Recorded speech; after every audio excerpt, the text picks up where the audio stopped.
What's going on, everyone? It's Brian Power, and I'm here to let you know how to handicap a matchup where not one, but both teams are on a 5-game ATS losing streak. Saturday afternoon, number 18 USC heads to Berkeley to take on Cal. Both teams have failed to cover 5 in a row. Who snaps that ATS losing streak? Well, I'm going to let you know who you should be betting on in just a moment. But first, I do want to let you know about a great site-wide promotion we've got going on right now at Wagertalk.com. You can get a 3-day all-access from your favorite Wagertalk handicapper, myself or anyone else, for just $49 for a limited time only. That's $20 off the normal cost of a 3-day all-access, which, of course, would be $69. And it's a great week to try a 3-day pass. Why? Because not only is there football every day, but the NBA tips off on Tuesday. And something I'm really excited about is the return of Champions League soccer. I'm a perfect 8-0 so far this season in UEFA competitions, whether you're talking Champions League or Europa League. So head on over to my page right now. That's wt.buzz/BP to get your 3-day all access. To get the $20 discount, be sure to use the coupon code ACCESS3. That's ACCESS number 3.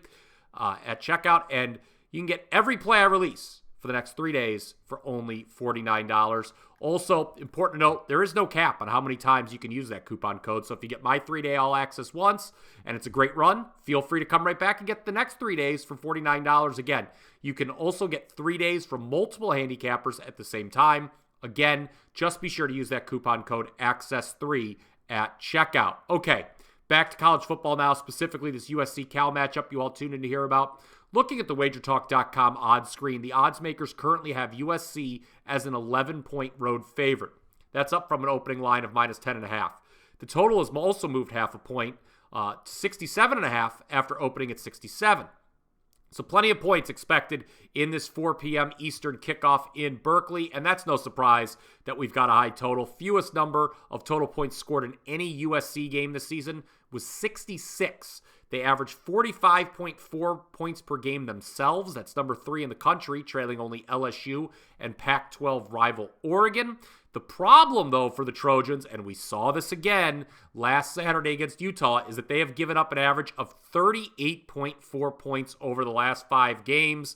And here's more on that aforementioned game against Utah last Saturday at the Coliseum. A very disappointing result for the Trojans. Second straight loss overall, 34-32 on a last-second field goal. Remember, they lost 48-20 at Notre Dame 2 weeks ago. And now USC's got no shot at making the college football playoff. You also have to wonder about the mindset of quarterback Caleb Williams, who is unlikely to repeat as the Heisman Trophy winner, but will still likely be the number 1 overall pick in next year's NFL draft. There's been a lot of speculation that Williams could be shutting it down at some point. I'm not convinced that will happen, but it is something worth noting. Williams, for the record, was 24 of 34 for 256 yards passing against Utah. He added 27 yards on the ground with a touchdown, but again, not enough. Nor was a touchdown from the Trojans' defense as Southern Cal fell by 2 to the Utes. It was USC's 3rd loss to Utah in the last 2 seasons. And like I said, this was a really disappointing one as it came at home, where Williams and head coach Lincoln Riley had previously never lost together. Also, Utah was without its own star quarterback, Cam Rising, as it's been all season. 3rd stringer Bryson Barnes for the Utes.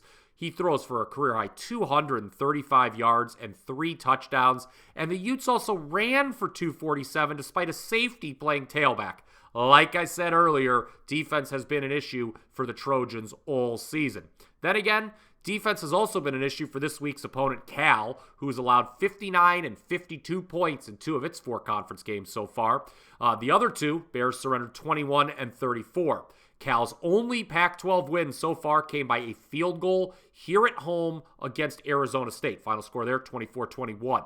Last time we saw the Bears, they lost to Utah 34-14 as 9-point road underdogs. Before I get to my official lean for this game, I did want to let you know all first-time customers at Wagertalk.com will receive 15% off anything and everything in their cart on their first purchase. There is no cap or limit, including from daily to long-term, and the discount is automatic with no coupon code needed. Okay, now what you've all been waiting for, my official lean on this game, USC versus Cal. I would look to take the points here, provided the number stays double digits. If we go back just a minute, I mentioned that Cal's last game was also against Utah. So both teams are coming off losses to the Utes, and both are on 5-game ATS losing streaks. But the key difference here, at least for me, is Cal being off a bye. Obviously, both teams couldn't play Utah the same week, so one of them's rested. It's Cal. The combo of being rested at home and getting double digits is enough to sway me towards the Bears, who are 11-5 ATS under head coach Justin Wilcox as a home dog. If you liked what you heard here, go ahead and smash that like button. Be sure to subscribe to the Wagertalk YouTube channel so you don't miss any of our exclusive sports betting content. Now, if you want more college football videos, game previews, trends, stats, be sure to click on this next video.